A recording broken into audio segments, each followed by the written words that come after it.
Good afternoon, and was a cool, grey and cloudy day. It is Monday the 23rd of October. I've got a nice hot cup of tea and a box to continue unboxing. So what I'm going to pull out of here is this Into the Tower, a Choose Your Own Adventure Path book. So, a Choose Your Own Path game in a book. All you need to play is a pencil. Full of winding passages and fearsome magical traps for intruders, the Tower of the reclusive spellbinder princess is usually impossible to breach, except for tonight. Once every 10 years, the gates of the lock keep open for the masquerade ball, and it's your one chance to get inside. Into the Tower is an illustrated fantasy adventure that unfolds as you choose the story, with intertwining plots and multiple special endings for each of the 4 playable characters. Use the sneak, charm, and fight your way to reach the magical object at the top of the tower in a daring fantasy heist. Discover the tower's secret history, see strange creatures and other worlds, and traverse the source of all magic and escape with your prize if you can make it out of alive. Now, this is a little bit of unexpected because it's published by Andrews McMeel Publishing, who really doesn't do. It did have a couple of years where it produced role-playing games, most notably, of course, Zweihander, and then the Oz, sort of like Dungeons and Dragons book, and the one, basically the Peter Pan one as well, which are both interesting, sort of like setting books. This comes along in the long tradition of the Tunnels and Trolls solo adventures, and of course the Fighting Fantasy series. And there are books even earlier than that. But there isn't really anybody doing what you would call a series, more than the occasional dabble in the solo adventure format. So anyway, we open up, and doesn't waste any time with how to play, with notes, things like, with quick start and discussion of character skills, and a section says cheat at this book, and options for things like story mode and hard mode. Story mode for exploring the story without having to start over, and then hard mode for challenge, essentially where you've got to start over if things happen. And then without, really, that's it. And then turn over the page. It begins, and you choose your character, and you've got options for the sailor, the thief, the libertine, or the acolyte. That's an interesting range of different characters. Like the libertine, the sailor aren't normally found as traditional role-playing solo adventure characters. And then we have, motivation, so seeker of glory, and how the feast preparations, inheritor of ashes as a motivation, and the sailor's preparations. So we've got quite lengthy sort of like stuff to read through before you get to the adventure itself. Spreader of secrets, and that's going to be for the libertine's preparations before we get to the acolyte of the Great Library. And we've got some really nice illustrations along the way, like that, and discussion of the acolyte's preparations and the way in. So way in, servant's entrance. And you've got the first option, so way in, head for the main gate, turn to page 30, head for the servant's entrance, turn to page 25, head towards the river, page 41. So here we begin with the branching story plots and threads to get the player characters involved. So you might, for example, speak to the driver, bribe him to get you in, still papers. So that's quite an expansive set of options just to get in. So there is going to be a lot of details to this. And here we have the characters at the gates. See the gates there from above. Classic kind of shot for overhead shot for castle gates. If you are there and found and searched, facing those guards, going in as an uninvited guest, and then,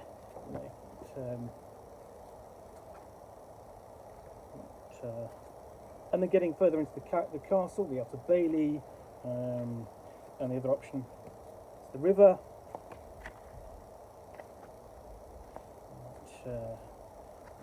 Trying to get past the grate in the river, which runs sort of like under the castle,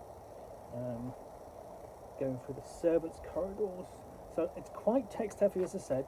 You know, and you come across a magical goods dealer at some point in the adventure. Glass flower merchant might be easily given as a gift if you have the pennies on you to buy one. Scaling the battlements and then going down the stairs. You know, going through options of smashing the lock, or things like having a fight unarmed. Put up a fight, letting the guards escape. You know, it's really covering a lot more options than you might necessarily get in a shorter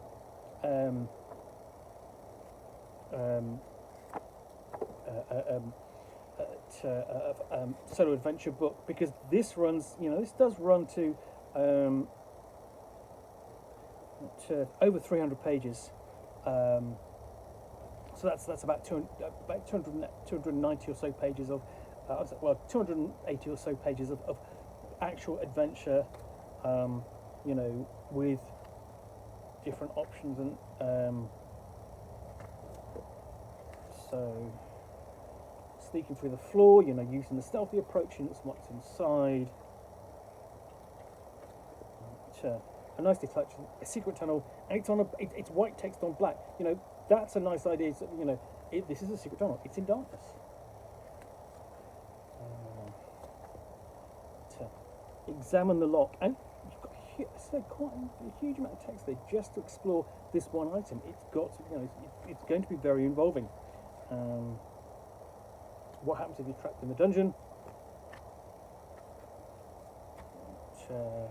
And there you will possibly talk to a prisoner. He may well have more information for you.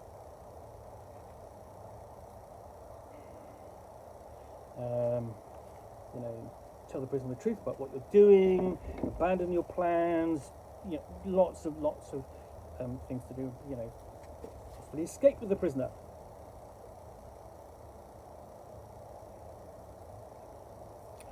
Actually attending the ball inside. You know, blending in with the crowd.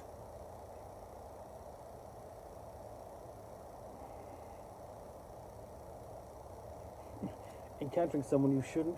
There's been a misunderstanding, Your Honour.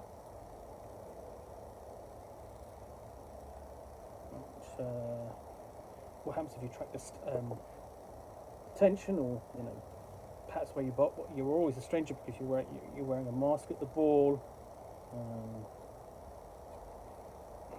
Encountering a step away from the smiling woman. A kiss from the gifted one.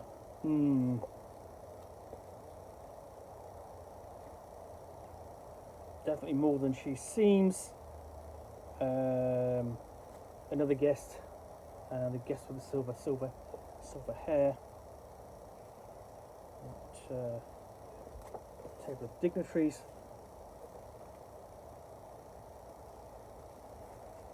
And then once you're at the ballroom, there's a corridor beyond. Of course, there is. And you'll discover other rooms like the tapestry room, and so on. Might even have a vision of a cold future. Encounter a junior spellbinder.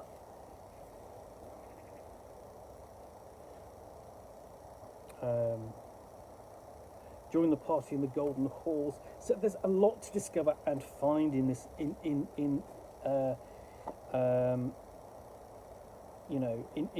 this castle, in the locked keep.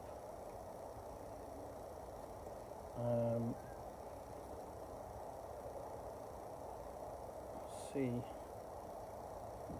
got, you might encounter the triumphant homecoming of the King of the Woodlice, the Seafarer's Dream. Just it's going to get weird and magical. There's a procession you can follow. Doesn't look like it's particularly wholesome. Encounter a section built by impossible architects, or impossible or built, built with impossible architecture.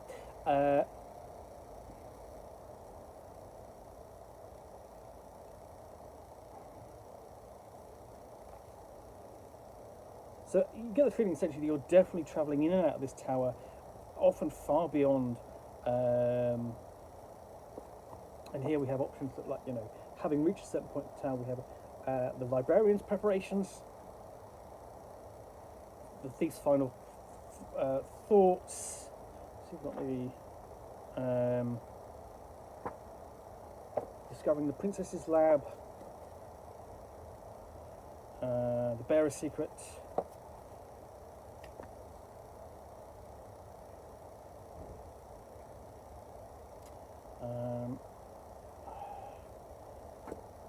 Perhaps even striking at the spellbinder princess. And we're not finished. You said quite a lot, such a lot to do, and exploring this castle. Encounter the spellbinder and her memories.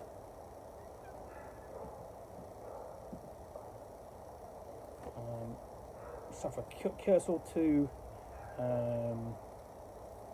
Encounter other strangeness. It's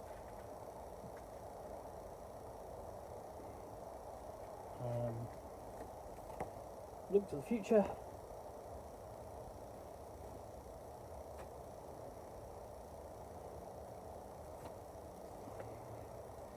And then we have things like the Libertine's fate.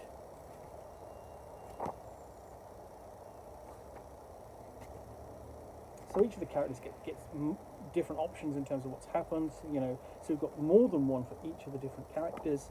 So it's quite involved. Acolyte's fate returns to the Great Library. Fate, the world outside the archives.